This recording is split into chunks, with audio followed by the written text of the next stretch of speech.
I'm Pat Doris. Welcome to The Story.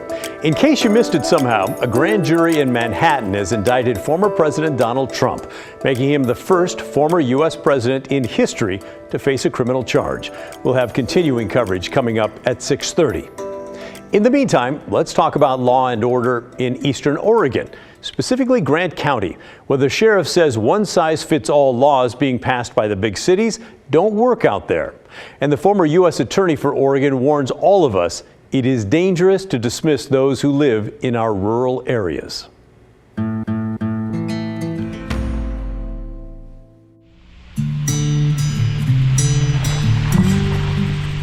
In many parts of eastern Oregon, there are likely more cows than people. It's that rural. According to the Census Bureau, there are roughly 1.6 people for every square mile, and there are even fewer law enforcement officers.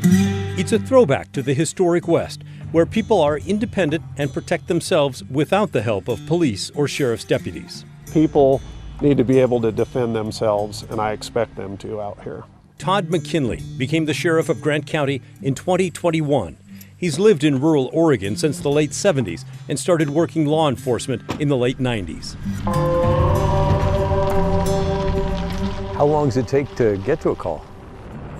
It can take, I have driven my patrol car 100 miles an hour for an hour and stayed inside the county to get to a call. Wow. Yeah, so if somebody's in a fight or has somebody attacking them... It's going to be over long before we get there, hopefully. And hopefully the right side has prevailed. It's one reason the sheriff and many on this side of Oregon are frustrated with the passage of ballot measure 114. The gun control law limits the size of gun magazines and requires people to take a class and get a permit before buying a gun. It's currently frozen in an eastern Oregon court as opponents argue that it's unconstitutional. The sheriff has little patience for that law. And what about under 114? You're going to have to set up a training proposal and give people permits? I don't have the staffing. Yeah, it's just not practical. It is not. It's an unfunded mandate, and I don't know how we expect the local taxpayers to come up with that, and then it's going to deprive them of their constitutional right of owning a firearm if I cannot get that program up and running. And it has to be in the county that you reside. Yeah, so that's, I think, a good example of the frustration of the West Side mandating things for your community. Yeah, absolutely. According to the Secretary of State's office, Measure 114 failed miserably in Grant County, voted down with 3,471 no votes and just 654 yes votes. But on the west side, in Multnomah County, which holds the largest population in Oregon and where the effort to promote 114 began, it passed by a landslide. 266,862 yes votes and just 93,392 no votes. That helped pass the measure statewide. And that's what many in rural communities mean when they say the West Side and the big cities control the state of Oregon. Here on the bluffs above John Day, the wind howls and it seems like you can see for 100 miles. It's gorgeous. There's no tall buildings, there's no city congestion. Everything is different. And one thing that I'm hearing from people out here is that they resent being forced to live under the same laws and rules that may work for the city, but don't work out here. That feeling's been around for decades, but more recently gave birth to the Greater Idaho movement, which promises to do something about it. 11 rural counties so far have voted to begin serious talks about moving the Idaho border so that it would cover them, take them away from Oregon, and let them live under Idaho's more conservative values. The new border, as envisioned by the movement, would cover a total of 15 counties and look something like this. We think it's unlikely that it will ever happen, but it is evidence that many in rural communities are deeply angry and convinced Oregon will never recognize or honor their values. That's why we're here in Grant County, to talk with people who live here and listen to their frustrations.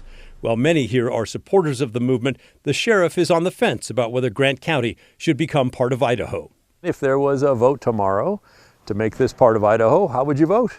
I still don't know. The jury is out on that.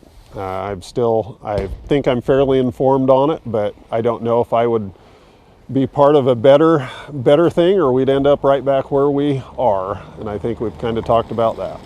Can you tease that out a little bit more? Because when we were talking about it, we weren't getting to that part on camera. Sure. So my concern is Idaho going to change with Boise, and we be right back in the same place we already are perceived to be? And will they want to get rid of us at some point? You know, it was a bad take, or are we going to want to get rid of them? I just don't know if it's going to be best for both of us. But the sheriff is as frustrated as anyone when it comes to statewide laws passed by voters in the urban counties that impact lives here. Measure 110, for example, which decriminalized user amounts of drugs. During the 2020 vote in Grant County, the measure was voted down, with 2,811 no votes and 1,626 yes votes. However, in Multnomah County, where the measure began, it easily passed with 333,042 yes votes and 115,034 no's. From my side of the view on 110, and I've voiced my opinion before, it's an epic failure. Measure 110 has, from my observations and who we're working with and dealing with, it has not been beneficial. Like many in law enforcement, Sheriff McKinley is frustrated the measure is all carrot and no stick, that there are no consequences now for drug use and no incentive for users to stop. Do you think there's more drugs in the county because of it? Absolutely. And more people using? Sure. Hard to quantify, but I believe what I see out there, that's accurate. And I think on one of the outtakes of that is our mental health calls that we're getting also. Drug-induced psychosis, different drug-related issues that are affecting the mental health, and we're seeing more and more of that. And it's hard for the treatment provider to help them if they show up at the hospital and they're under the influence, because they need to be sober for them to be able to help them. And now the tool of getting them into jail on a crime for the possession and actually using that as the stepping stone to get them to get help is gone.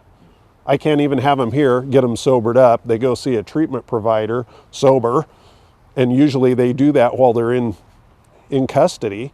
That's ended. And if you have people who are psychotic and maybe can't be restored, as they say, there's probably not much room in the state hospital. No. And it ends up being a revolving door, and we're trying to find beds for people and spending hours of our time sitting with them because they're completely out of their minds, trying to get them secure till they get to a facility, and it's just a complete waste of time. Now, you might think that ignoring the rural counties is fine, but Oregon's former U.S. attorney says it's not. It's dangerous. That I grew up in rural settings in Washington and Idaho, and I get it. I understand why there's this anti-federal government sentiment. Billy Williams was the top federal law enforcement officer in the state of Oregon from 2015 until 2021. He dealt with the takeover of the Malheur National Wildlife Refuge by Ammon Bundy and his anti-government followers in January of 2016. It happened right next door to Grant County. I dialed him up for a Zoom call as I wondered about the danger posed by the overwhelming feelings many have in rural Oregon that the people controlling the state in the big cities do not care about them. With this divide, and if it continues to grow, does that create fertile breeding grounds for these anti-government groups? It absolutely does. And look, the Bundys and their followers and other far-right extremists love these opportunities because that's where they inject themselves. Ammon Bundy and dozens of armed occupiers took over the Malheur National Wildlife Refuge and held it for most of January as a protest against the federal government. Bundy was eventually arrested and a member of his group, Lavoy Finicum, killed on January 26th as they drove from the refuge to a meeting in Grant County. They had planned to meet with the sheriff at the time, Glenn Palmer.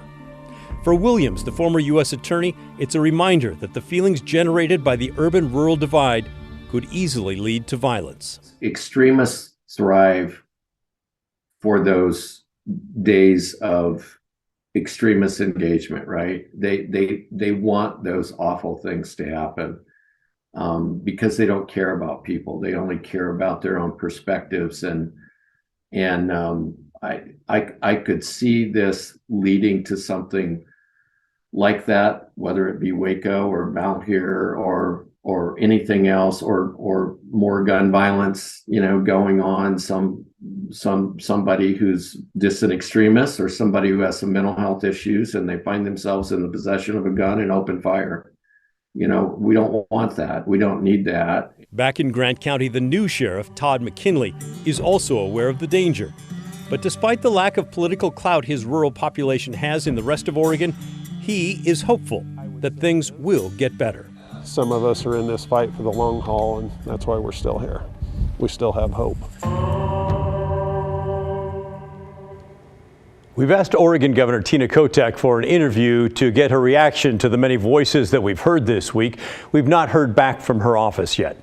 In the meantime, tomorrow we'll head to Northeast Oregon and talk about wolves. They've made a big comeback there, and one rancher wants you to know what it's like to live with the threat of a wolf attack.